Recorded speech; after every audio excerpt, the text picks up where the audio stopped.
McGruff here with Regina to sing Users Are Losers. You know it's okay to say no, so don't use drugs, don't use drugs. Winners don't use, and users don't win. So don't use drugs, don't use drugs. If you know a user even part of the time, tell him to quit, take a bite out of crime.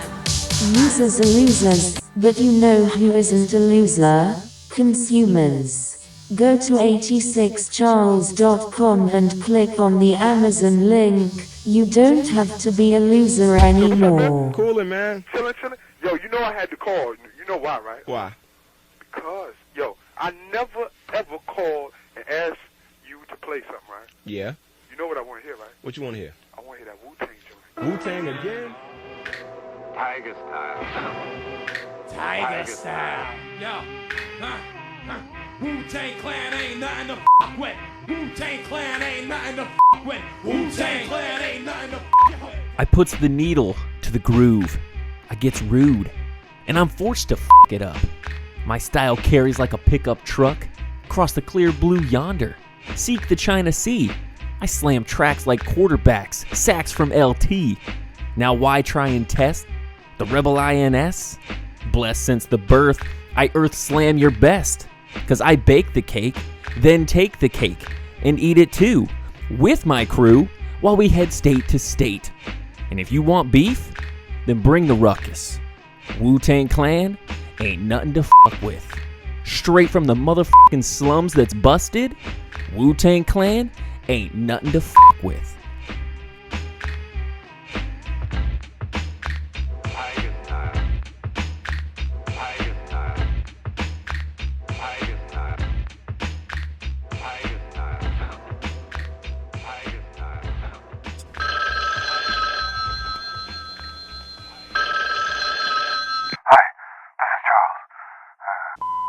You are full of bullshit, my friend. I will sue you for everything you have. I will sue your ass.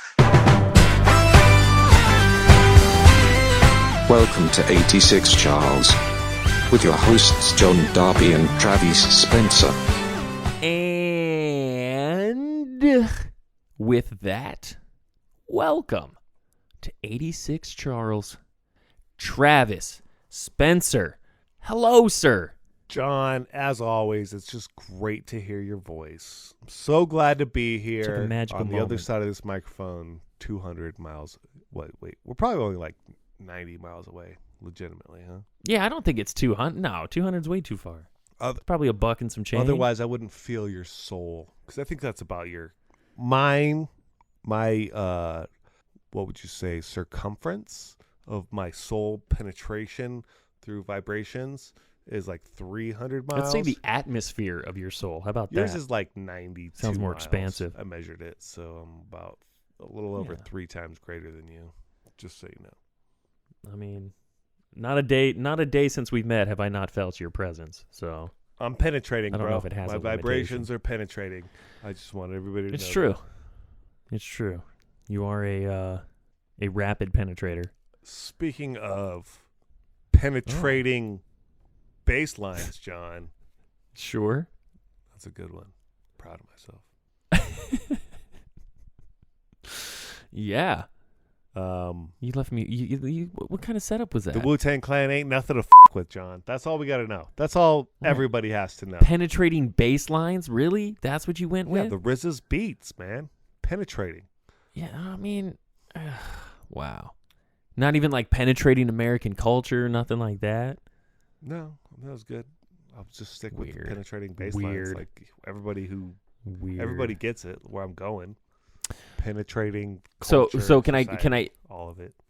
Can I give you background on why I want to do this story this time? Please do. Please. I know you thirst for my my entertainment.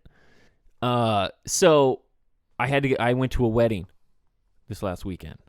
And here's my problem with weddings that I go to most recently. I have a lot of problems, but this one in particular. Playlist, not enough hip hop. I bitched about it all night long because I'm a what's the word? Tentative dancer, I guess we'll go with.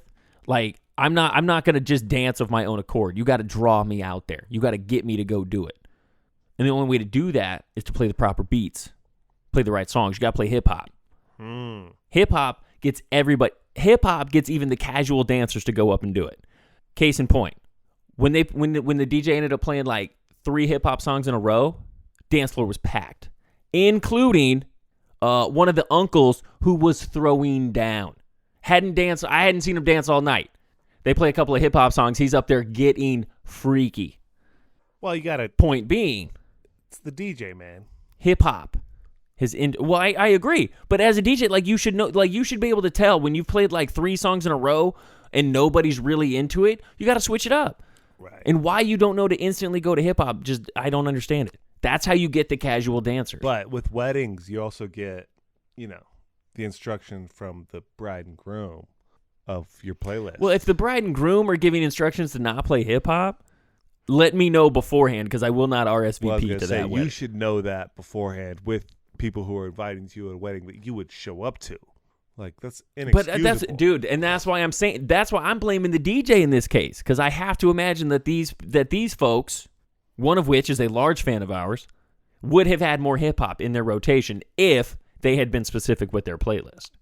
I feel like it was just some DJ who just did his own thing. Did you get some Far Side Passing Me By at least? No. What? That's essential. No. That's like essential. Like, honestly, I honestly think the best song that they played in terms of that got everybody into it and everybody was on the floor was California Love, which is, that's almost played out at this point. It's a great song, but come on. Gotta love Tupac, but you have to, but come on. Yeah. That shouldn't be your banger. That shouldn't be the best song on your playlist. That should be like, that was the 3rd song I played. all right, but like how many Mumford and Sons songs did you get? None. No Mumford and Sons. Okay, then what was the majority of the playlist? But like this dude even played, like this guy even played Britney Spears, which A, not in my rotation, but B, didn't even play like a Britney Spears song you could actually like dance to. Ah, cool. He likes B-sides and C-sides. That's how I DJ. I like D-sides. I honestly can't even remember which one it was. But even somebody else at the table was just like, they're like, if you're going to play Britney, you can't play this one. And I was like, agreed. Can't dance to this. I mean, I think a wedding DJ is bound by his playlist. So, I don't know. I'm not going to blame the DJ. But do you really do you really think the bride and groom have that much to do with it? Do you really think that they're laying out a full, like, hey, play these songs? Yeah. I don't even think that that's the case. That's I think that they just hire goes. a DJ. That's how it goes. I guarantee you 99% of weddings, people hire a DJ and give them a playlist. They can only play those songs. Are you serious? 100%. Then how is it that they all play the same goddamn songs? Well, because everybody loves the same fucking songs. Like, dude, I don't believe that. I honestly don't think that's true. Are you basing this off of fact or is this your opinion? You think Bridezilla is going to fucking listen to any song that she doesn't want to hear on her day? Are you fucking kidding me? So every single bride picks the same whack ass playlist? Probably. I don't believe that. That can't possibly be true. Every single bride, what are you talking about? You're talking about the 4 weddings you've been to has been the same playlist. What the fuck are you talking about? Do you know how many weddings I've been to, clown? 12? I don't know. Been to way too many. Yeah, obviously. You're fucking 4. old. How dare you're you? Single and people like you even though you're a piece of Been shit. to 4 in like the last 2 years. Why? You're just like... Because I'm very popular, right. Travis. Cool. I got a lot of friends and a lot of happy people in my world. Okay? How many of the Jackass. weddings... What's your ratio? Like, I think we should all have a number of weddings that you've been to that are still there. Like, is the marriage still there? Married? Like, if you have a bad ratio, dude. Actually, in my case, it's majority. There's only one I can think of off the top of my head that didn't make it. But I'll be honest, we called it at the time. We said at the time that it wasn't going to make it. right? Huh? I gotta. But there's only one of my friends that I went to their wedding is divorced currently. My ratio's pretty good. If I throw in like aunts and like old shit, it balances out. But that dude's he's already remarried too, so Let's go to the second one. he's not even single anymore. I didn't go to the second one. I said it at the first one. I'm like, I'm not going to the second. I wasn't joking. John, that's enough. Like, No, I what are actually we just talking couldn't make it. Okay, It wasn't so even weddings, there wasn't enough hip hop at the weddings. And what? Right. Anyway, and the whole reason I bring all of that up, which brings us back to where we're at, is hip-hop has infused itself into our culture, like it or not. Like, it is here to stay. It is ingrained. When California Love is like an essential wedding track now, think about that. You know what I don't get? And I was always... Wu-Tang Clan now has their own district.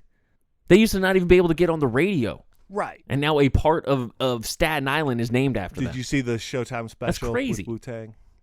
Their documentary? I didn't watch it. I think I've got it recorded, but I haven't Awesome. watched it It's yet. great. I mean, I've always loved Wu-Tang. Of Mics and Men. I was always a little more into West Coast hip-hop than East Coast hip-hop, period. For sure. But, like, anytime I heard Wu-Tang, I loved it. I didn't know the full story. You know, like, I knew little parts of it and stuff like that.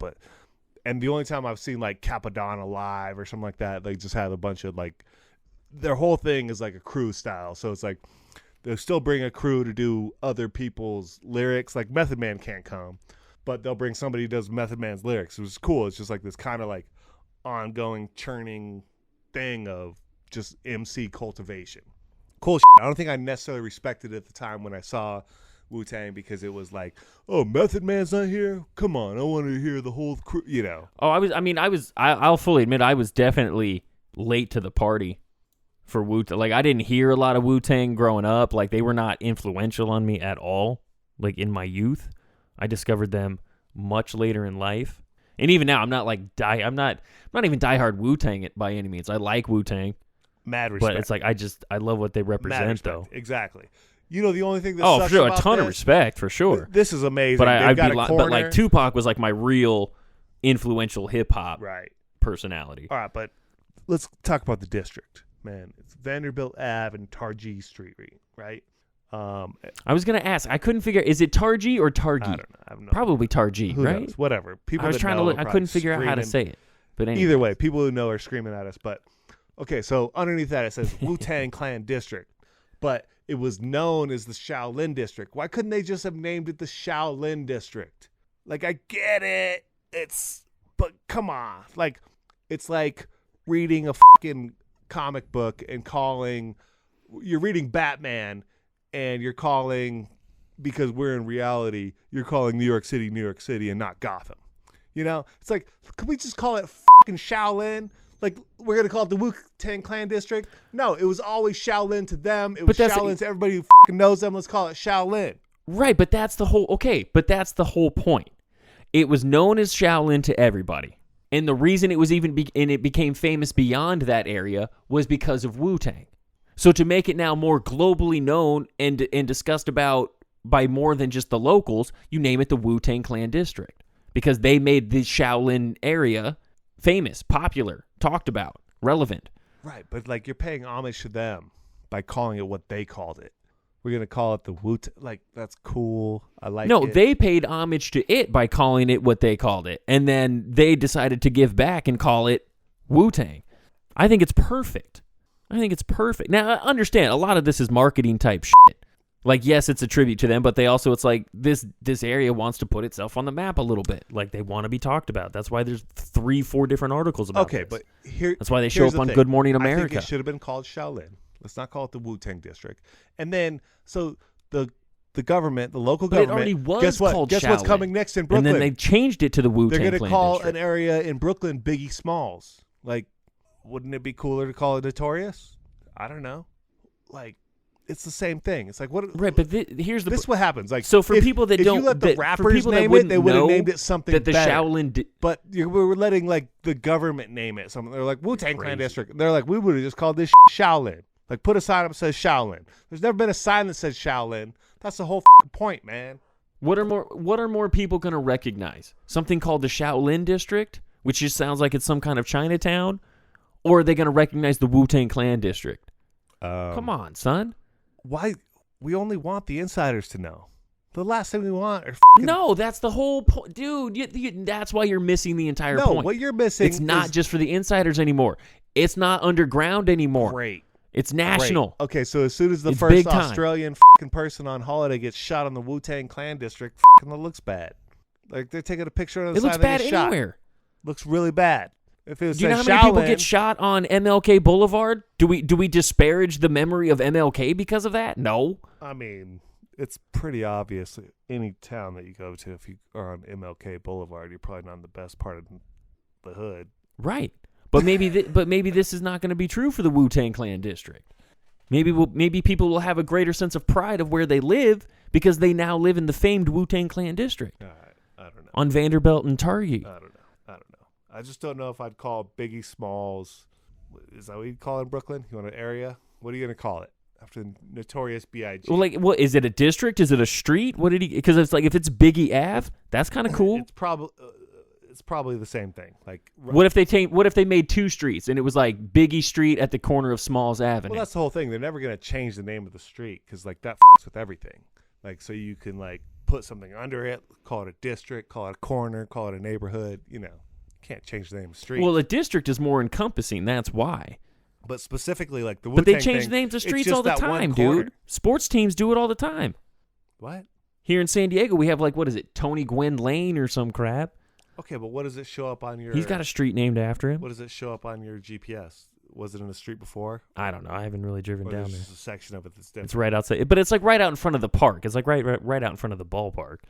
Yeah, it's the same as like any I can't believe Memorial this still isn't Highway. good It's like enough the for you. 74, and it's got some name after some dead officer, probably. You know? Tony Gwynn Ave.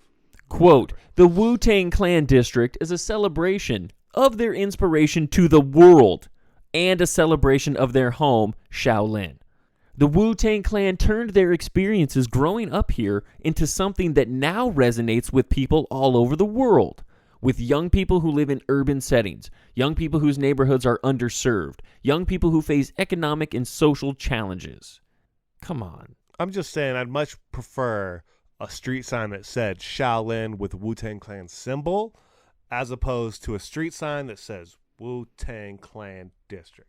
But would you not rather tell people, yeah, I live in the Wu-Tang Clan district, or would you rather say I live in the Shaolin district? This is exactly the problem, because you know it's just going to get gentrified and a bunch of fucking rich fucking white people are going to move there to say that, just like you said. Just like that guy. Who's Dude, the for fucking billionaire that owns for their an last underserved album? community, I don't think that they would hate a little gentrification, to be honest. Quote, I never saw this day coming, Ghostface Killah said in a speech at the event. I knew we were some ill MCs, but I didn't know that it'd take it this far. Well, I just hope they get a share of the proceeds when fucking douchebags come in and start buying high raises in the Wu-Tang Clan district. Like, let's kick some money back to the RZA, the Jizza, to Capadonna, Dude, to I the think old dirty bastards. that's your white corporate greed. I'm sure Wu-Tang would just be happy to see that their neighborhood gets an uptick, to see that their neighborhood improves. The people that live there have a better life. John, they don't do me need a some favor. money back. Do me a favor. Stop good. speaking for Wu-Tang, please.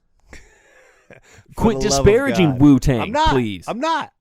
It's a great. I won't have to honor. defend them It's if a you will great stop honor. attacking them. It's a great honor, but the government is lame. That's all I'm saying. Okay, it's a great honor. The government is lame. But dude, of all the lame things the government does, you don't think that this is a positive for the same government that probably tried to shut them down as artists and probably tried to get them censored and out of rotation on radios. Now we're naming an entire district in New York after them. You don't think that that's some positive growth from that government? I mean, I think you just got served on a hot plate, son. no, it's just like it's a very complex argument. I mean, I don't. It's a valid point, is what it is. I mean, it's a huge honor. It's an amazing thing. It's an amazing thing. Right, but for you to find a downside to this and say it, and I don't even prefer the name because it was already That's all I'm referred to as saying. Shaolin. That's all that was I'm the saying. whole point. All I'm saying is So they took something that was like, oh, we all call it this, and named it what it should be, which is the Wu-Tang Clan All right. district, because it's in honor of I'm them. just being like really fucking obnoxious here in the sense like if I wrote a book, disgusting contrarian. if I wrote a book, a disgusting contrarian. if I wrote a book and let's say we called it 86 Charles Ave, you know, or if we got fucking something named after our show, you know, like what would you want it to be called? 86 Charles Avenue? Yes. Or would Perfect. you want it to be called Mongoloid Buglione? That's the difference. You're an idiot. Like, do you want the real fucking heads to know? No, or do you because just nobody want, knows You what that want is fucking except for you douchebags from all the and world me. taking selfies with your fucking 86. Like, nah, I'm out. I'm cool. Let's call it Shaolin. Let's move on. All right. So when the Situation Room takes off, do you want it presented by 86 Charles or presented by Mongoloid Buglione? I mean, see, Mongo Bugo's my dude, so you know. Mongo Bugo. So stupid. I'm with Mongo Bugo all day. I think he's getting taken 27th in the draft tomorrow. You're dumb. You're dumb. You're so stupid. All right, John. All Let's. I mean, shout out to the Wu-Tang Clan. Hey, Unbelievable. this one's for the Woo. Ha! Holocaust from the land of the lost. Behold the pale horse, of course. Follow me, Wu-Tang gotta be the best thing since Starks and Clark Wallabies. African killer bees, Black Watch. On your radio, blowing out your watch. From Park Hill, the house on Haunted Hill. Every time you walk by, your back get a chill. Let's Bill, who want to talk about skill. I spit like a semi-automatic to the grill. Elbow grease and elbow room. Baby play me, baby fall down, go boom. Party people gather round, count down to apocalypse.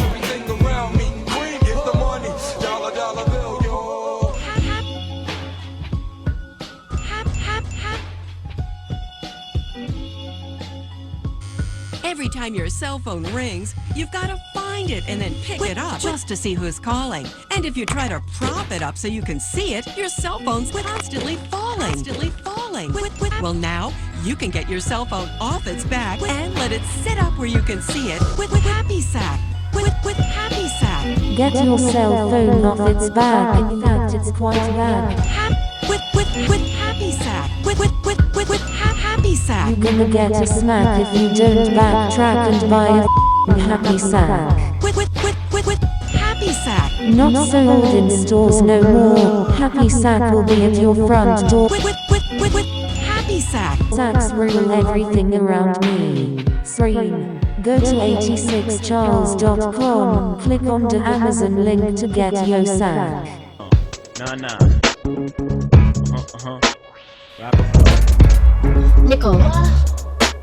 Nickel.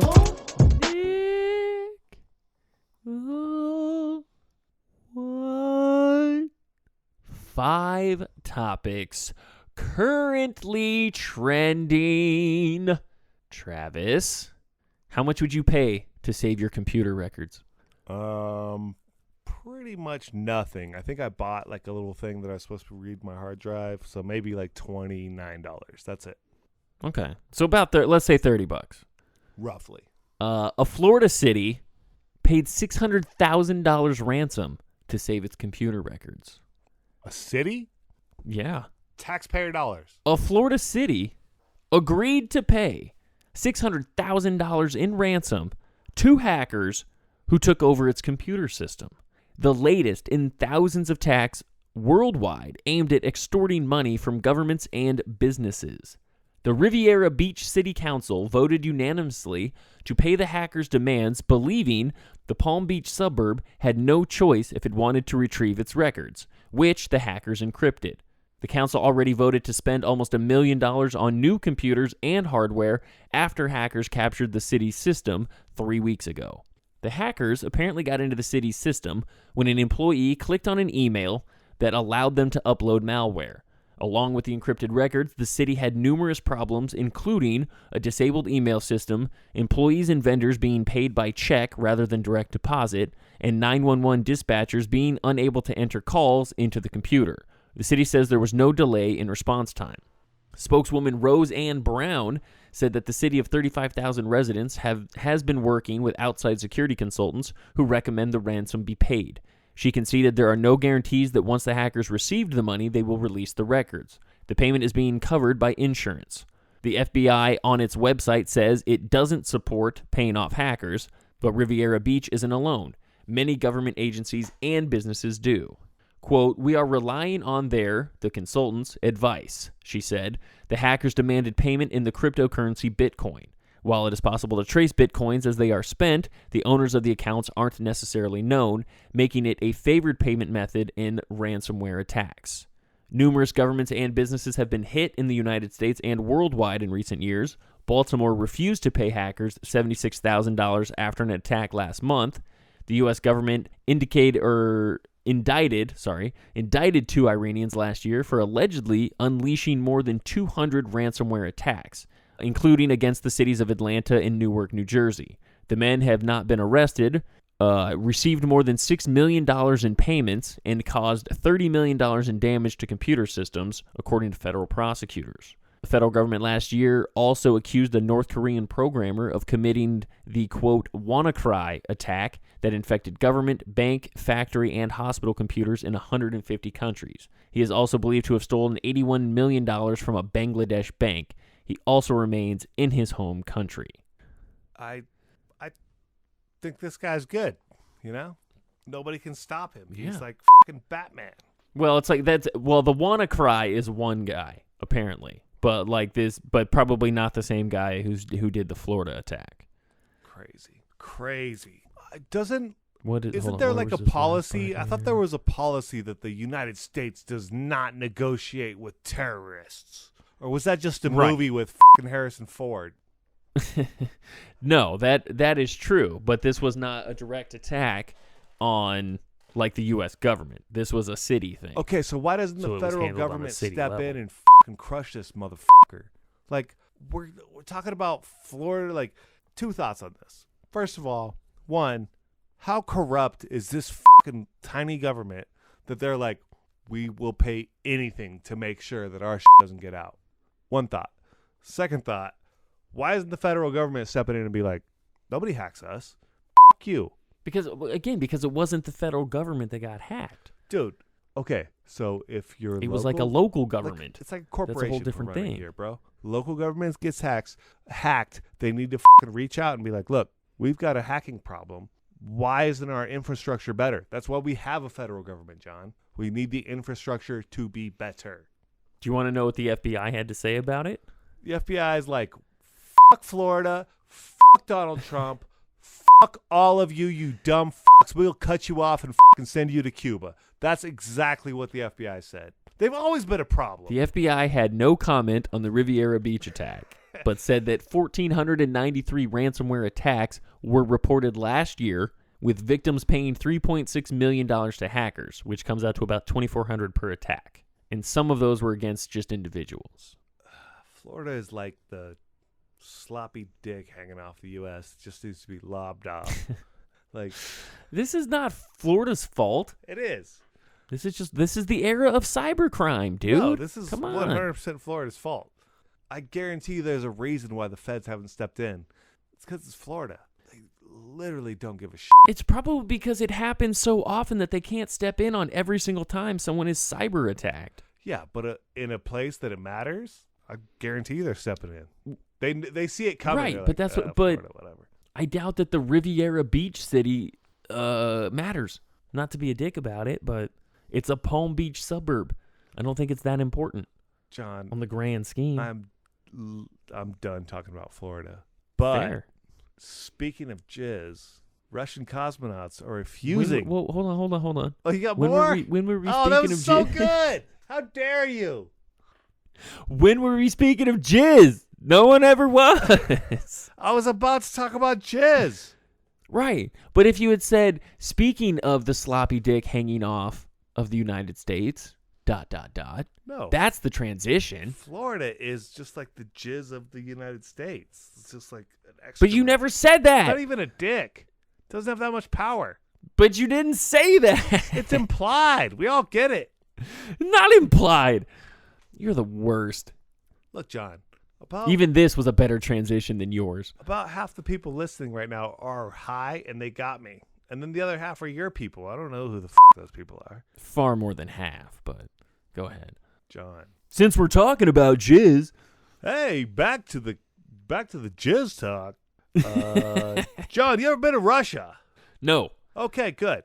Russian cosmonauts are refusing to hand over their sperm to Vladimir Putin's scientists. The cosmonauts have reportedly sabotaged a government-backed experiment by refusing to agree to produce sperm samples while living aboard the International Space Station. The Kremlin scientists want to gather spaceman semen in order to conduct an experiment exploring the effect of living in space has on the production of male reproductive cells.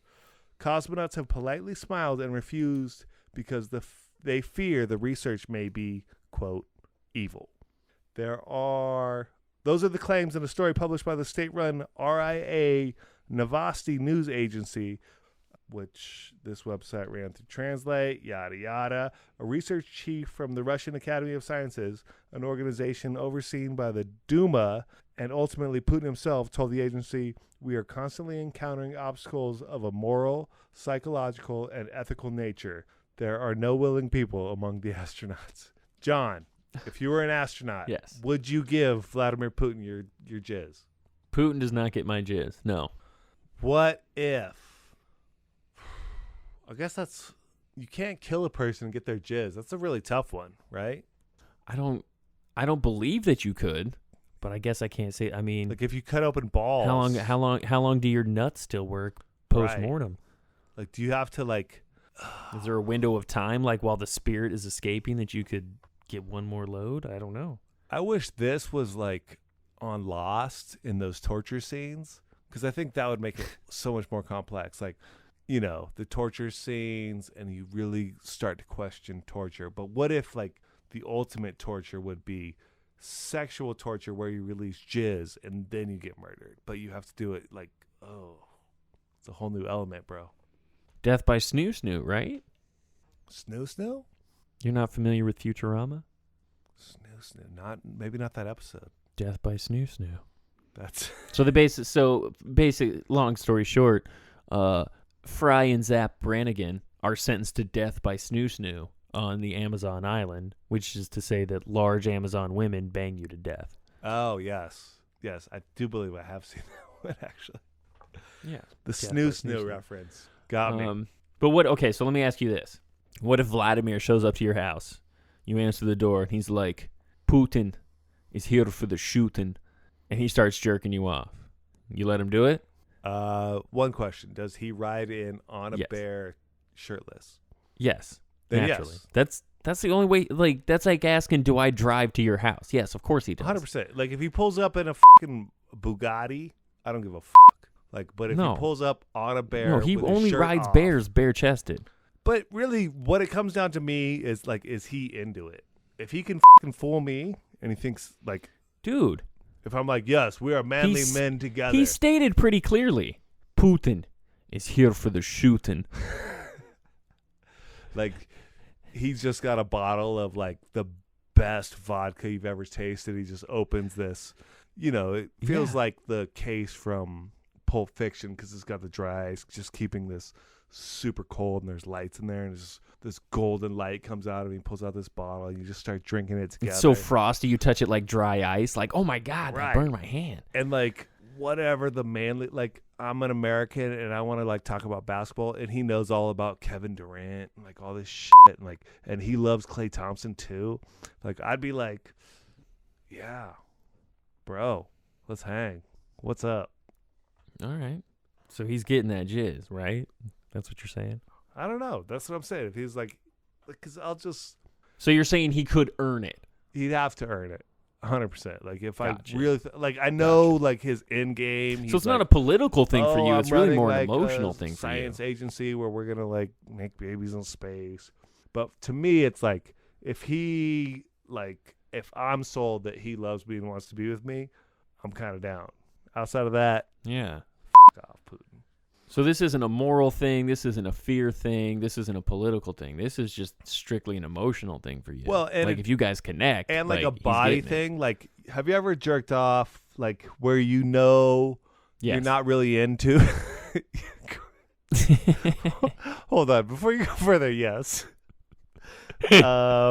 But no, chances are yes. I've jerked off to that. Go ahead. When you're really like into something, like the load is different. You know what I'm saying? It's like sometimes you'll just put out this like feeble discharge of like, I wasn't really into that. I didn't want anything to do with it.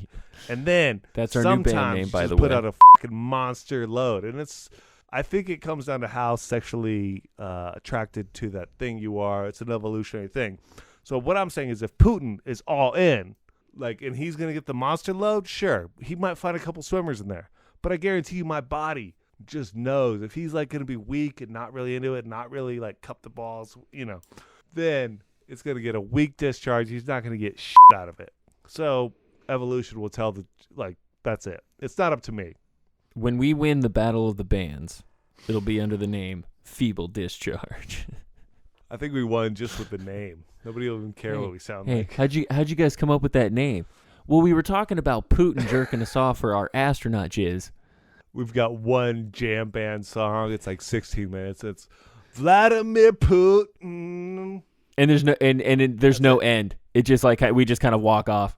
Oh God. We don't really end the song like mid drum solo. It's like, yeah, we just leave. Feeble Discharge.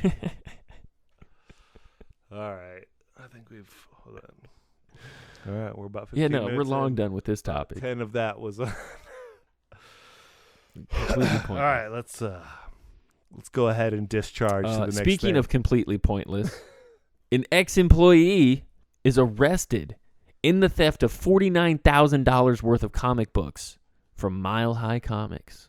A former Mile High Comics employee has been arrested in connection with the theft of 15 comic books from the store that's worth $49,000. Prosecutors with the Denver District Attorney's Office charged Francisco Ysidro Ruiz, 39. He faces 1 count of second-degree burglary and 1 count of theft. Officers on May 27th responded to a burglary call at Mile High Comics. It was initially reported that 14 items were stolen, but employees later discovered an additional comic book worth $7,000 was also missing. Ruiz is accused of breaking in through the back door and then walking up to a glass display and breaking the glass to remove several high-value comic books. Video from the store showed the suspect pull out what appeared to be a knife and then break the glass case. He began removing comic books selectively. A trail of blood throughout the store indicated that the burglar cut himself and then attempted to clean up the blood. Detective in a Lakewood Police Department's pawn shop unit was at a pawn shop in the city where employees told her they saw photos of the suspect in the Mile High Comics burglary and, quote, he looks similar to Francisco Ruiz, who used to sell them items, including comic books. Not a good thief, but excellent at picking expensive comic books. That's the easy part. How pathetic. Yeah, that's ridiculous. Like, even in the video surveillance still shot, he's not even covering his face. This would be a good parody film. Who do you think would be best? Gabriel Fluffy Iglesias? Or no, get like a maybe George Lopez, like a little older, and he's just really frustrated and decides to, like, he's been selling these comic books out of the back of his van, his Volkswagen van for years. You know who I'm going to? Diego Luna. You give me Diego Luna stealing comic books. Who is that? Is that a soccer player? You don't know? No, he's an actor. I don't know who Diego Luna is. I think he was in one of the I want to say he was in one of the newer Star Wars movies. I stopped watching. But most importantly, he's from Open Range, bro. You don't need to know anything else. He was Button in Open Range. And yes, he was in Rogue One. That's what it was. Yeah. All right. Well, whatever. Let's. This is so whatever stupid. on you. Whatever on you, bro. Fine. Whatever. I'm gonna come break into your place of business, create a story. I mean, it didn't land like with you, Gabriel Fluffy Iglesias. I don't know what you're talking about. Well, then what do you got? What do you have that's so much better than Diego Luna stealing comic books? I told you, Gabriel Fluffy Iglesias. Period. Like, this guy's so stupid. It has to be like. But that's why it's better to get like a more accomplished actor It's got to be to larger play than a life. buffoon. This is a comedy. We're making a comedy. We're not 37 minutes of him cutting himself on the case and then trying to like paper towel the blood. Like, are you trying to make a dark comedy? Amazing. Are you trying to like root it in reality? You're trying to make it real? No. We have different visions of our film here, bro. I'm trying to make it watchable. I like the dark comedy concept, but then I want to go with George Lopez because that's even funnier. Well, George Lopez is a little old, I think, for the part. I want somebody older who's been at the game for a while. He's scoped this place for 20 years through 3 ownerships, and he's decided he can finally rob it. Man. Stupid. Come on, man. Whatever. Can we talk about something important for once, John? Please. I've been dying to. You keep on bringing up a bunch of bullshit, but like we all know. I know. I mean, we all know the I guess robo it's my sex fault. revolution is here, my friend. The robo-sex that's what the people are here revolution is here. John, sex doll maker creates replicas of dead partners to combat loneliness. Quote, I'm providing comfort. John, would you ever... Providing creepy. Let's say you had a lifelong partner. And how old are you, John? Old enough. Don't ask a lady her age. And let's say that you've been together, 10, 15 years. Sure. And then she dies. Would you want Okay. a sex doll made after her? Nope. Don't want a sex doll, period. Definitely don't want one of like a real person. Okay, Or at least not a real person I've been with. I'll say that. Why not? Yeah, no. Why would I want that's like having your pet taxidermied. I'm not into it. Are you fucking your taxidermy Some things you pet? just gotta let go of. Is that why you're against taxidermy? Because you're fucking it? What? No. What? Okay. God. John, moving on. Come on, bro. Mama 4 Jade Stanley, 35 years old, launched Sex Doll Official in 2018, a company which sells customizable dolls designed for different purposes. Speaking on This Morning with hosts Holly Willoughby and Philip Schofield, Jade, who was joined by sex doll Amelia, I think we met Amelia in an earlier episode, John. She opened up about one service they offer. Familiar, actually. Excuse me? It sounds familiar. Oh, Amelia? Yeah. If you look her up, you'll remember her name or her face. So the owner opened up about one service where they create a replica of deceased partners. Asked if she had people ask for a doll of their dead partner, Jade said, yes, I've actually had it. Loneliness is a massive issue in the UK, and I think one of the most surprising aspects of this industry for me is really, it's not all seedy and sexual. It really isn't. I've had lots of customers who genuinely come to me and they want a doll for comfort purposes only. I think that's fantastic. I think in that case, I'm fulfilling my job by providing comfort to somebody in their time of need. That has definitely surprised me because I know a lot of people that look upon this industry and see it as seedy or it's just all pornographic, but really it isn't. John, I think this is like your category of person. If there was somebody you really loved, you would get a sex doll of them and you would just hang out with them. Like you would never once penetrate the sex doll. This is who you are. Look, I figured you out. You're the type of person. You're an idiot. No. Shut your foolish mouth. When a celebrity dies, you're gonna be so sad. This is somebody you've probably never met in your life. You're gonna get a replica celebrity doll, and you're just gonna be like who's it gonna be? Who's your girl or your boy? I don't know. First of all, if I'm gonna get a doll of any human being, it's gonna be Jake Plummer. You already know that. You've met me before. Exactly. But remove the sex part. Even if it's just a doll. Even if you call it a comfort doll, whatever you want to refer to it as, it's still there's something wrong with you if you need that. You need to move on. Holding a doll of a deceased loved one? No, you got to move on. And no, I don't want a Jake Plummer sex doll. But would I get a Jake Plummer comfort doll? Yes. Yes, I would. Penis or vagina? Jake Plummer? Do you want it to be full replica, or we just put a vagina on it just for the fun of it? I mean, I'd keep pants on him. I'm not a fucking creep. But when we shower together, I want to be able to know what it's like to wash his ball. You got to keep it real. Don't around. It's a Jake Plummer. I don't want any I don't want any actionable holes in my Jake Plummer comfort. No action. Oh, by the way, that's our other band name, Actionable Holes. That's punk rock. But I want it anatomically correct. All right, cool. I'm proud of you. What do you think is better, feeble discharge or actionable hole? What's Jake Plummer, 6'3", 6'4"? How tall is he? No, probably 6'2" and a quarter. Oh, man. That's much easier to handle than my Klay Thompson doll. It's going to be really big. It's a lot of weight. 6'7". Bro. Yeah, but if anyone can handle China Clay, it's all you, buddy. Love you, Clay. Good luck with the rehab, bro. Shout out Big Smoke. Ah, man, Big Smokey. Hi, John. Big Smokey. I would get a Klay Thompson doll. I would just and I would only get him just because we'd shoot hoops out back together. It'd be awesome. He's just standing there in his jersey. And you're like, hey. You tell people, you're like, dude, I had Klay Thompson watching me chuck up Jays all day. you just like And we smoked a bowl you together. Chuck It was passes great. off his chest, and they bounce back to you. You figure out like he's just like a rebound, and you dunk it. You set the hoop at 8 feet, and you're getting oops from Clay. Well, it's just like the real Clay. He doesn't have to dribble. Just stands there and pops J's. Can you get the rebounder? Just put Clay on it, so the ball bounces back to you every time. The rebounder's in his hands. Boardman gets paid. Boardman gets paid. Man, has anybody? Do you want to know some people that need actual comfort dolls, Travis? Me and you, obviously. You need a Jake Well, Plummer okay. to throw passes Sure. to you, and me to throw bounce passes to Klay Thompson. So yeah. Yeah. Aside from us, though, the parents of youth baseball players brawl after 13-year-old umpire makes a controversial call.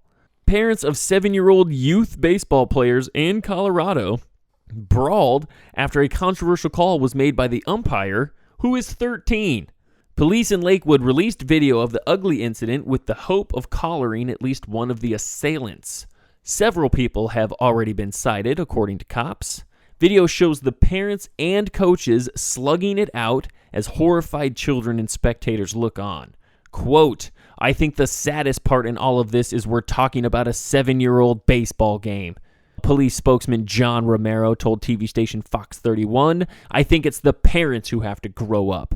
At least one person was injured in the melee, which took place at Westgate Elementary School.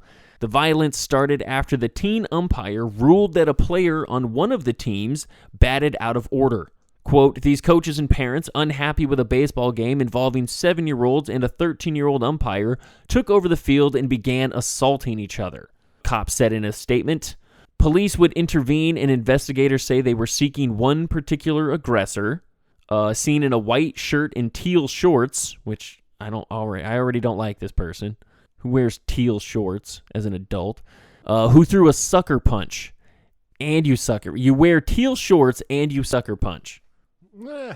Sentenced to death, as far as I'm concerned. That person needs a comfort doll. Don't we all, though? Not all of us, no. This is... we've been hearing about this for years. Like, don't you remember, like, even playing Little League? Like, yeah, it's not new. So stupid about shit. It's news, even, like, but it's not new. I always played on the worst Little League teams because my dad wasn't really into it. So it's like, like he would show up, but he wasn't never like a coach or didn't want to play the politics, you know. So it's like the fucking high intensity dads always had the best teams, and I would just get left on a team and be the best player. I was never good, but I was like, the best player on my team. I just don't understand caring that much. My dad went to all of my sporting stuff. He was there at my practices. Like, he was active in that capacity, but he was never a screamer. He would never got pissed off at people. Checked out at a certain point on things like that. But no, like it's all living vicariously, right? It's like dads who had a fucking sports boner that never really made it.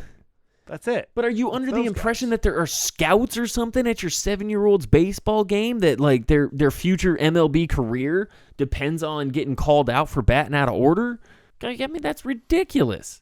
No, it's just any argument between fucking grown-ass men, and they're probably fucking both, like, secretly drinking and, like, come on. But it wasn't just, like, one or two dudes. It was multiple parents and coaches.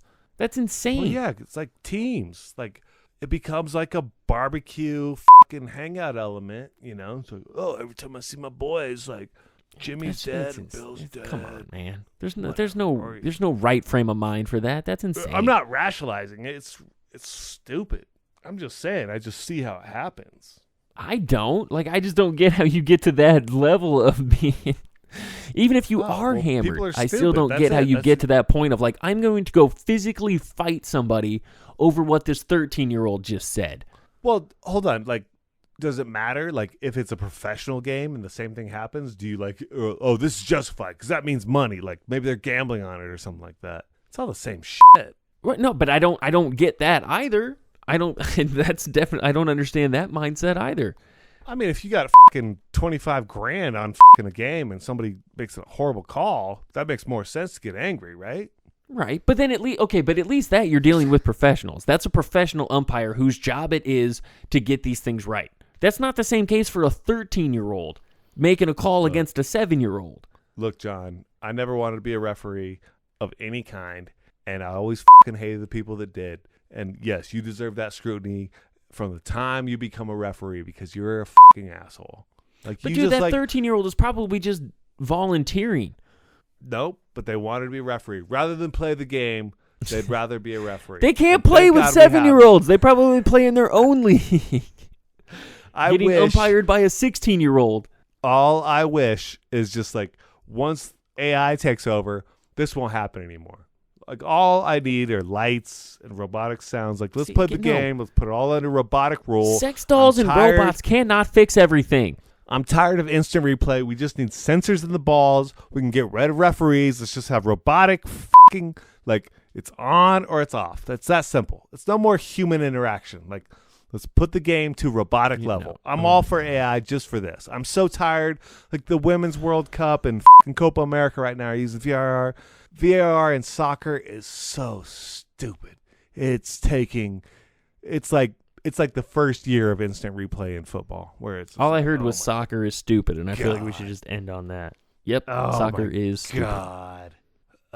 Well, you know, before we go, you know that Yeah. the football season this year is going to be unbelievable because they're going to be able to review pass interference. Yeah. Oh God, that's But not what it all the feels way. like. It's just only in the last 2 minutes at the end of the half and the end of the game. In That's overtime. good to hear. Thank God. So it's not the whole time. Ugh. No, this instant replay in soccer thing has been awful. It's going to take 10 years before they even figure it out, and then who knows? At least the NFL is like probably a small not 10 organization. years. FIFA's so big and like it's so stupid. Oh, John, I'm defeated. I can't talk about anything else. All I'm thinking about is VAR, video assistant review, video assistant review.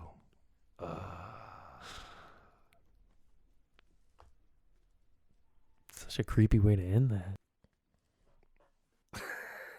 Ooh, baby, I like it raw. Yeah, baby, I like it raw. Ooh, baby, I like it raw. Yeah, baby, I like it raw. Jesse's favorite part of the show. From last week. Hello, folks. So we're just going to throw out a theory like, what if aliens put us here on Earth, as if that's not the story of Scientology? Because I'm pretty sure that it is. So, great. Now, because of my association with 86 Charles, I have a bi-proxy relationship with the Church of Scientology. They truly are sneaky. Well, I have an alternative theory for how life on this planet began. Here it is. 3 Olympic-level sprinters fell in their qualifying race, making it impossible for any of them to make the team. They still desperately wanted to compete, so a disgraced coach made them aware of and got them into a winter sport that utilized a lot of the same skills. They went on to compete, crash, and ultimately become disqualified once again, but not before every citizen on this earth gained consciousness and appreciation for pure joy and the redeemable qualities of competitive athletics. And if you're thinking, that's not the origin story of life on Earth, it's the origin story of the Jamaican bobsled team, I would ask you, what's the difference? Don't you feel cleansed? And if you want to learn more, I'd be happy to pass along my Venmo for weekly personal audits to remove your thetans or whatever. This is Jesse, and finding religion was my favorite part of last week's podcast.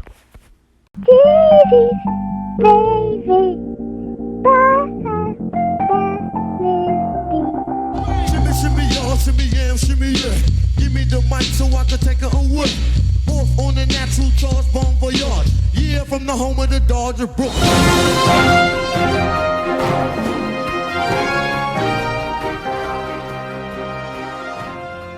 It's time for the Facebook World News Update.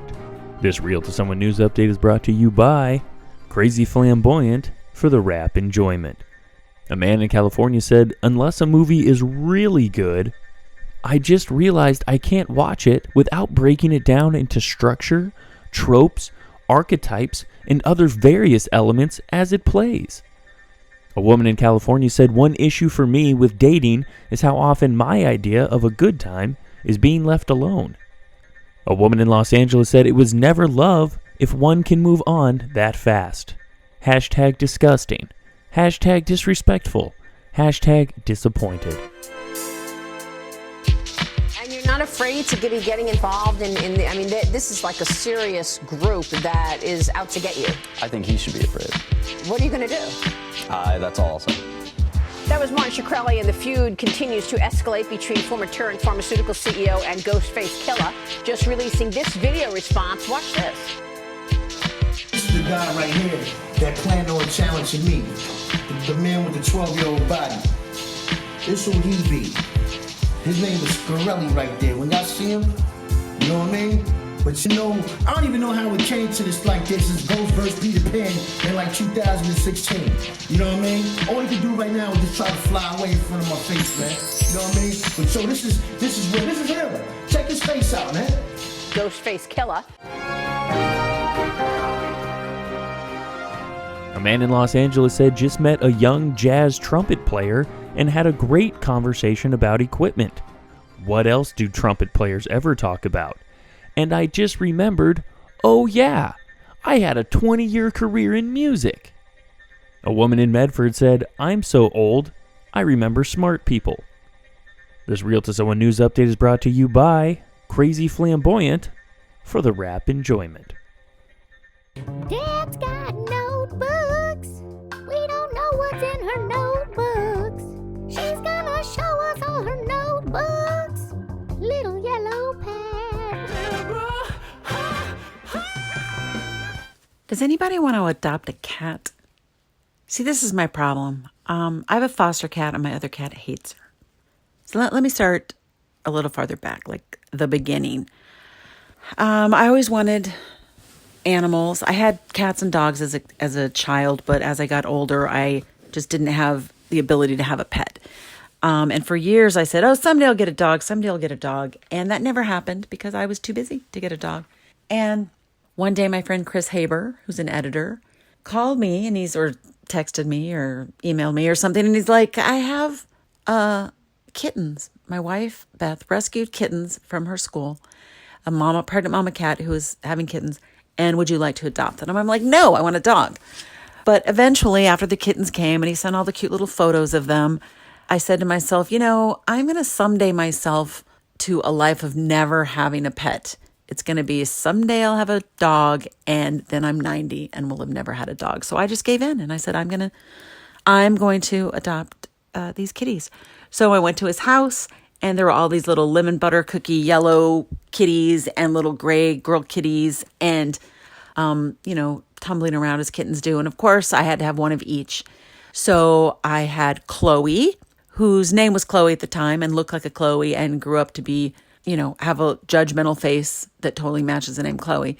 And then Pumpkin, whose name was originally Fred, and Fred was not a Fred. He was like, a little fuzzy wuzzy pumpkin pie cuddle bunny. And so he was Pumpkin. So in fact, once I went to the vet and the receptionist who I've talked about before said, oh, an orange cat named Pumpkin. How original. But it's not because he's orange. It's because, whatever, she didn't want to listen. Anyway, he was a good boy. He was a good, sweet, fuzzy little boy, and she was kind of judgmental. What I wanted to say is, I don't know if you've had this experience, but everyone of my friends that's an editor has always had cats. And I think it's because editors are chill, cool people, and cats just want to lay in your lap all day and not let you move. So those two things work really well together. In fact, my friend Mac, he's got like 7 cats. It might be 6. I think it's 7. I don't know. He's got a lot more cats than most people has.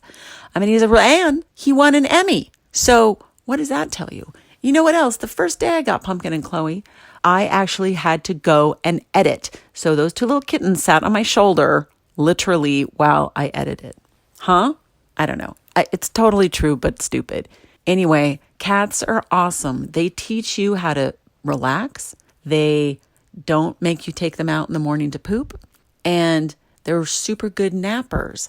And if you want to have the best nap in the world, just get a cat. Because they will sleep on top of you and you won't be able to move for 6 or 7 hours. Anyway, so for years, 11 years, I have these lovely little kitties. They, would cuddle and hang out with each other and groom each other and were super sweet. And if I would go on vacation, they would keep each other company. And I didn't feel so bad being at work and gone all day because they were happy together. But last year, Pumpkin got cancer and passed away, which was terrible for every reason that you know, losing your little kitties.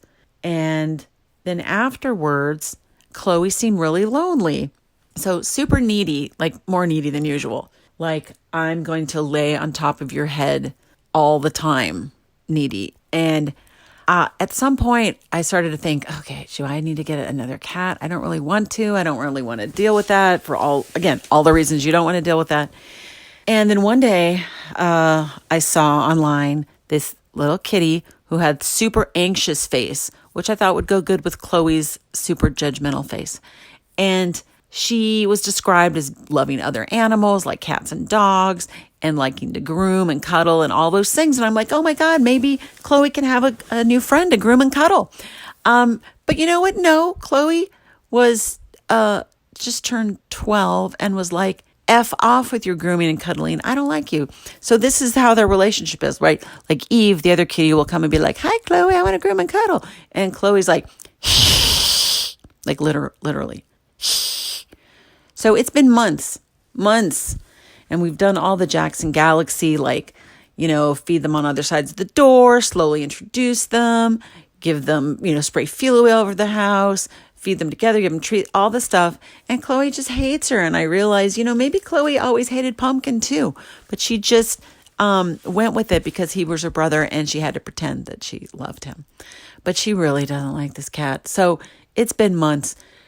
And I'm keeping trying because this, you know, she's a sweet little kitty and, you know, she deserves to have a good, happy home. I don't think she really deserves to be hissed at all the time. So I'm kind of looking for a new home. She does like other animals. She's cuddly and sweet. She likes to lay down next to you and cuddle when you watch TV.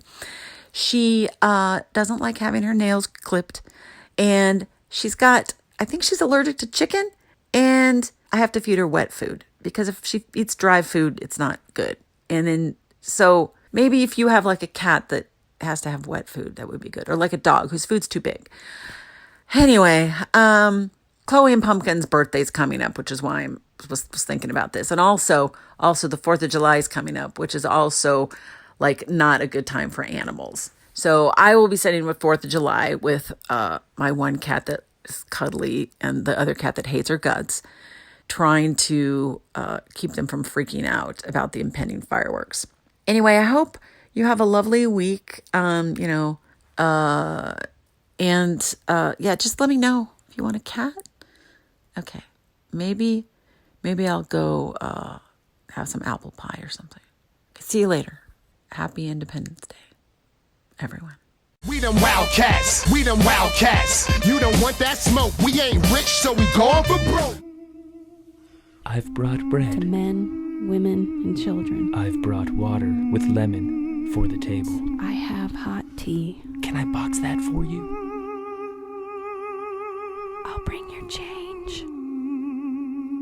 Yeah, so we're at, what is it, Faux Saigon Pearl on Fairfax, which is a very popular joint, as you can hear. Listen. Right? And so we come here at least twice a week. No, at least once a week, then plus one more time a week probably.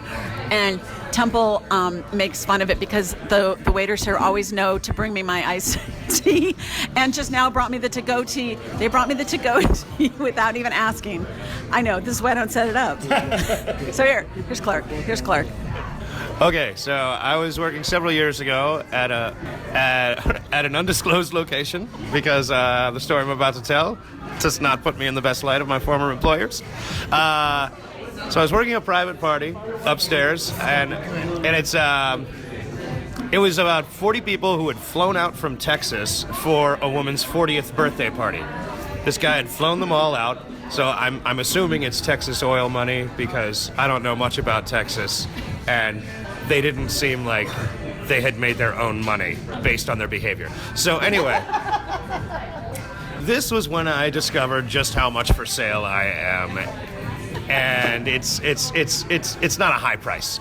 So anyway, it's myself and another gentleman, and we were working, and we were at the bar, and the guy who's hosting the party comes up. He's like, "Hey, we need you guys to wear these hats for Lacey's birthday," or whatever her name was. It may not have been Lacey, but it may have been. And we're like, "Oh, sorry, we have to wear the uniforms. We can't wear the hats." And he's like, "All right."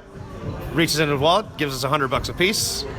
Couldn't grab the hats fast enough. We're like, "All right, absolutely, sir. Here we go." Got the hats on.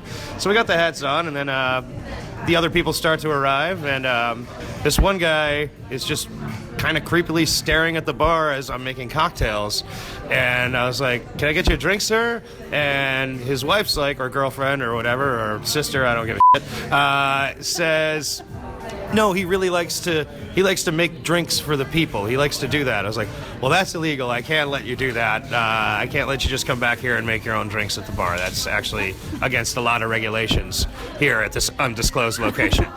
I wonder where this is going. And so another $100 comes out, and he's making drinks. He's making Tanqueray tonics. Very heavy, and well, then the things that ensued later, which led to more money for me, probably were responsible for these drinks. So later on, I go into the office of the restaurant, because that's where we'd bust the plates and everything like that, and there's two guys just smoking weed in there. And I was like, "Guys, you can't just smoke weed in the restaurant. This is an office. I'm going to get in trouble." $200. Very well. Do what you have to do.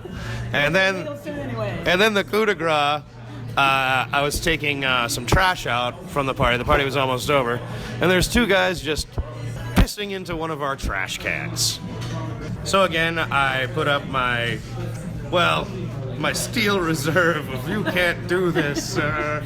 You cannot piss in this trash can." And I felt my hand actually start to open up and go out, as if to say, "It's time to grease me one last time.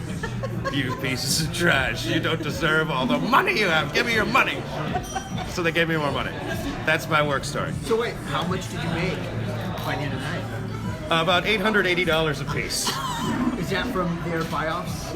Or? Yeah, and from the buy-offs, and then and then more from the party itself. So over $1,000. So 880 from the buy-offs. Yeah. Nice. Yeah, wasn't bad.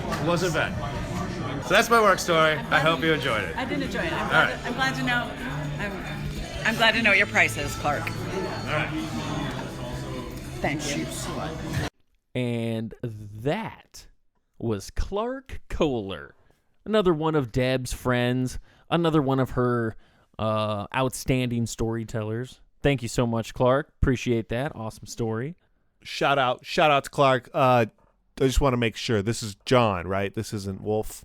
I don't know what are you talking about. Wolf wasn't came on. in a little heavy. Wolf I wasn't thought maybe on it was Wolf this episode. I didn't think so. Yeah, I just no, wanted to it make wasn't. sure.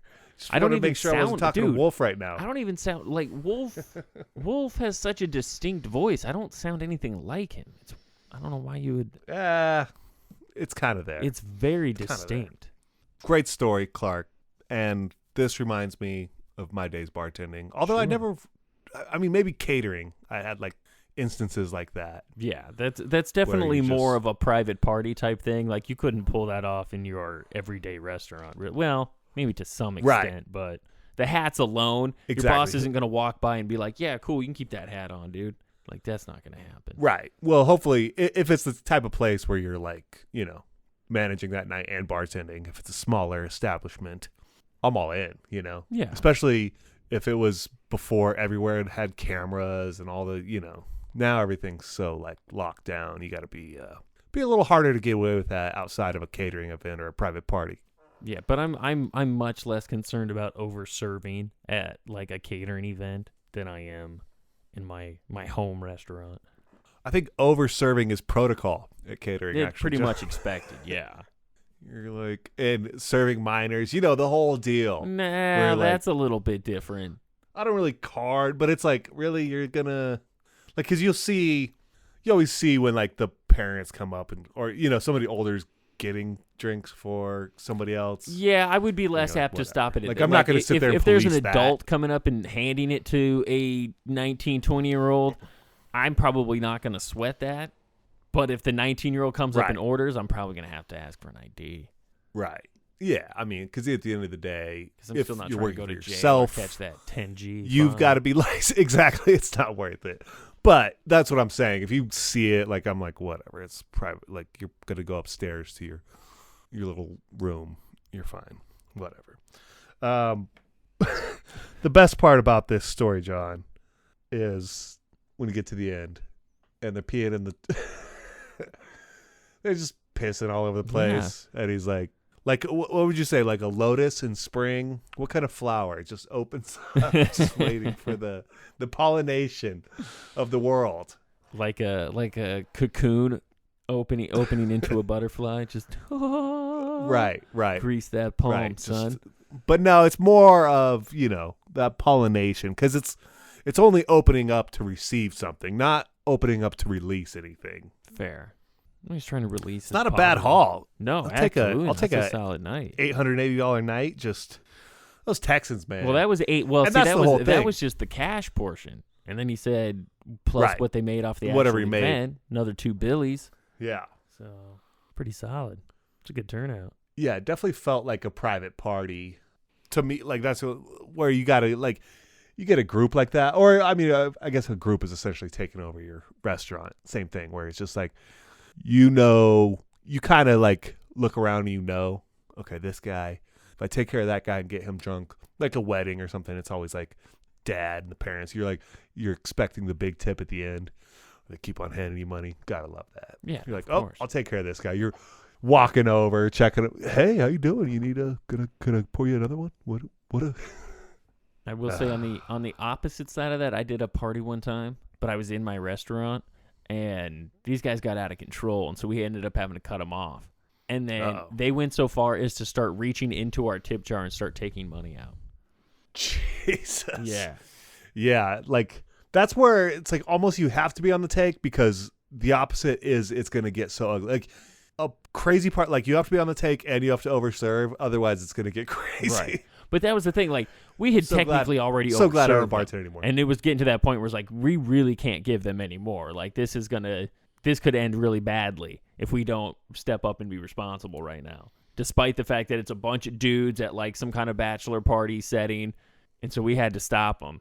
And it didn't help that I had a female manager at the time, and she was super young, and like she comes in and she's like a little bit over the top with how she was like, no, it's over, and they were like, they bowed up pretty hard, and then they just were like, whatever, all right, we'll leave, and then literally started reaching into the tip jar and just pulling out cash. Like, all right, cool, thanks guys. Yeah, that's awesome. That's a bad combination. That's awesome. At least in disaster. At least you were in a city, and if it ever got there, you'd like call the cops. Oh yeah, I mean we could have called security or whatever, but it's like we weren't really trying to escalate it to that. But it was blessed. Right. Well, up here, cops are like 30 minutes away. So when I was bartending, there'd be nights where like everybody knew the drunk locals. And they come in, you're just like, oh shit, like.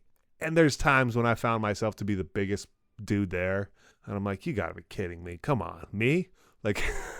These dudes are like 6'6". There's one local drunk who's a big dude, and is just like, oh fuck. Nothing ever got escalated. I got like one time we had to kick him out, but luckily somebody was there. He was like a former Marine. So there's like, but just that. I just hate that feeling when it gets to that level. I don't miss bartending. I hate that shit. Yeah, it's no, awful. I don't. I mean, I never did clubs or anything like that. I never had to boot people, but you definitely Right. It's never comfortable cutting people off.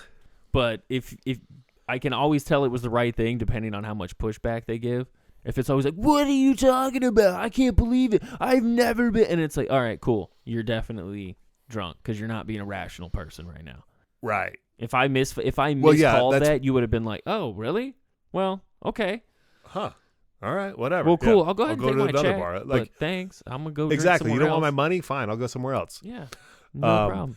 That's that, and I'm sure we've talked about this before, but it's always like you just put a water in front of them, Yeah. or for just sure. water the shit out of their drink and charge them for it. Like, don't actually put any alcohol. Well, Just but give them but ginger ale. like depends on what they're ordering, right? But then some of them will start sending back drinks and then make a scene, and then it gets even worse, and then Right. That's a slippery, slippery slope there. I mean, or you could just be like, you got to give it to Charles. He was never an awful drunk. He might pass out on your bar, and he stinks like all hell. Or would pass out in your bathroom, or would never tip. But, you know, at least he didn't start fights. True. Got to give him that. I mean, stinks. He wasn't a mean Takes over the drunk. bar. He's got like, no. Good old Charles, man. Good old Charles, nothing. Those are the days. No, don't miss him. Charles. We're good.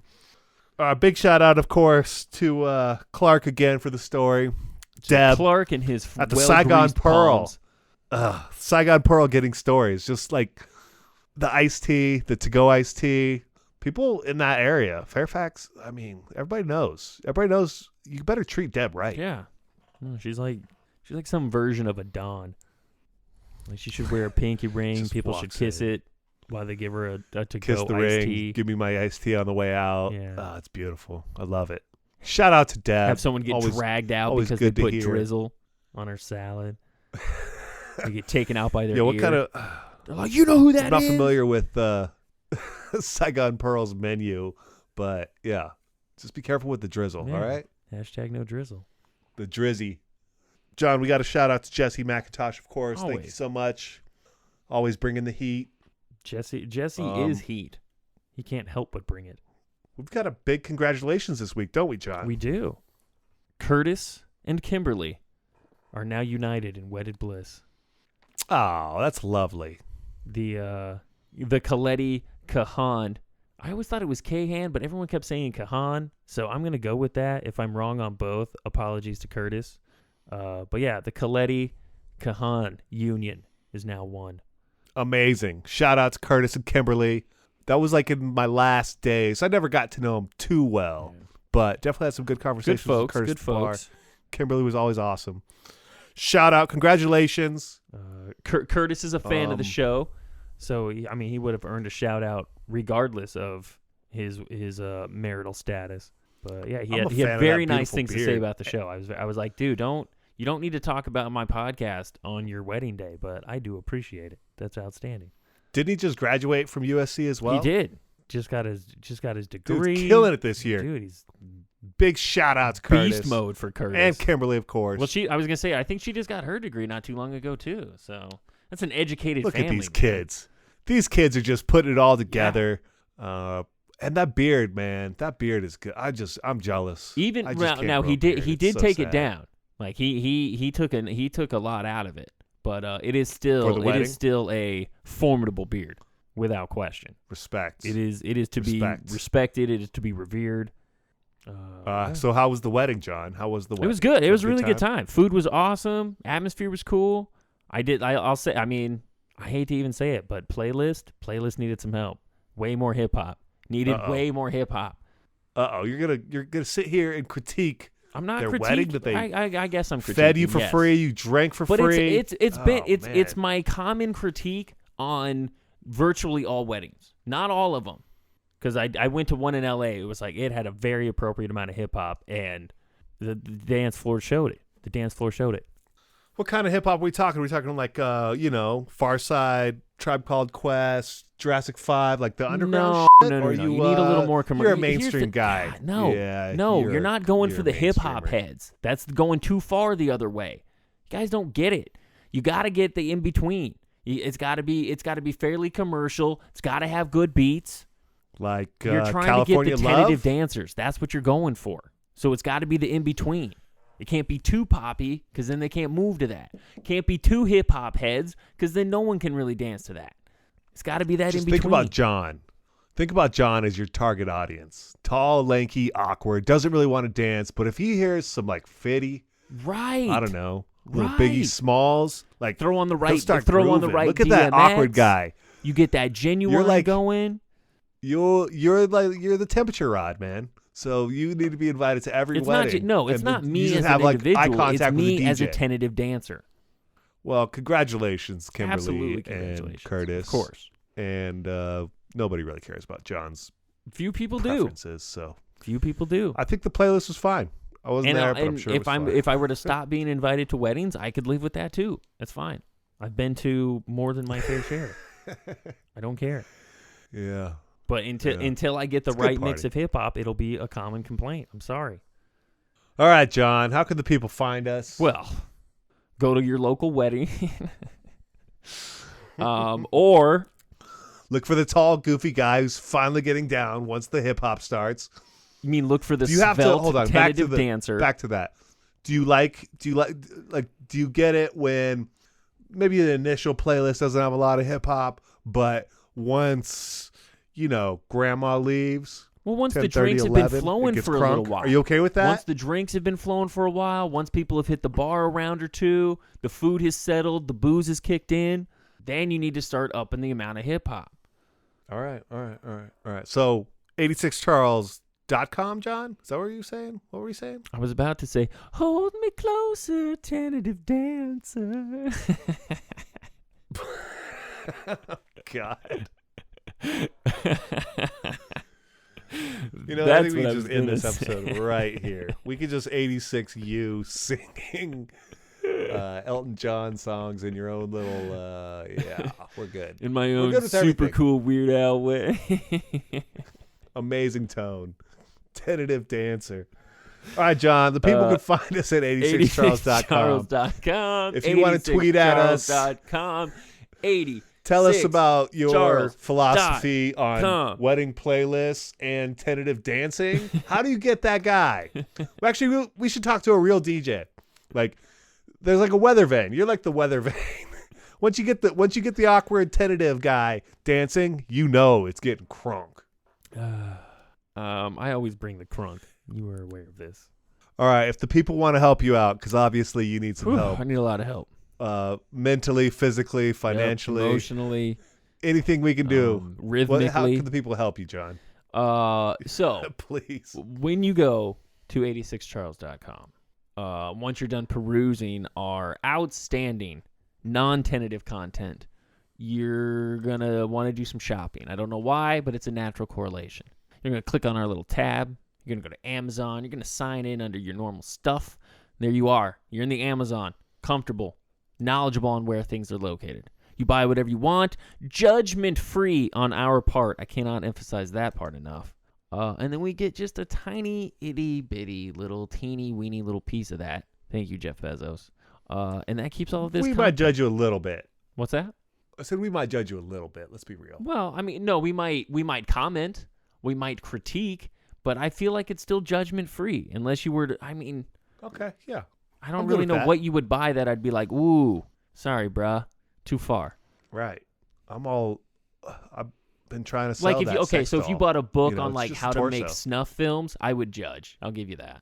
There would be judgment. It's there. just the more maybe you write a novel about making snuff films. Maybe it's not that you're either actually way. making, I don't. I'm okay. I'll probably take. Maybe it you have a further. character Anything snuff in film your related, I'm gonna screenplay. Judge. That's pretty far from my scene. All right, so help us out. Go to 86charles.com. Click on the Amazon link. Buy your shit. And then we'll get a little scratch. John. Yeah, tiny bit, barely to cover the itch. So what's your? Before we get to what you're 86ing this week, what is your when you go shopping? Mm-hmm. Is there a Wu-Tang song that you got to listen to to get you pumped up? Obviously, cash rules everything around me. Get the money. That was easy. Dollar bills, yo. Move. Cream, son. All right, John. Cream.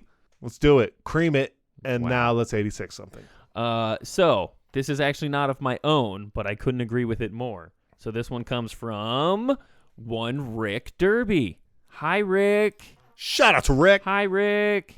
So he says, dude, this is on a text, by the way. He says, dude, can we 86 people from making a post on social media with the caption of, quote, this? To which I replied, yes. Quote, this, all of this. And he's responded, because, quote, this, all of this is fucking annoying. So we're going to 86 that. This. That's probably a good move. It's a good move. No one's ever posted something that said this, all of this, and then I watched some sappy video about a puppy, and no. It's a waste. People are absurd. It's 86 this. 86 this. All of this. All of this. Thank God. There you go. The new boy in the neighborhood lives downstairs and it's understood. He's the there just to take good care of me, like he's one of the family. Charles in charge of our days and our nights. Charles in charge of our wrongs and our rights. And I see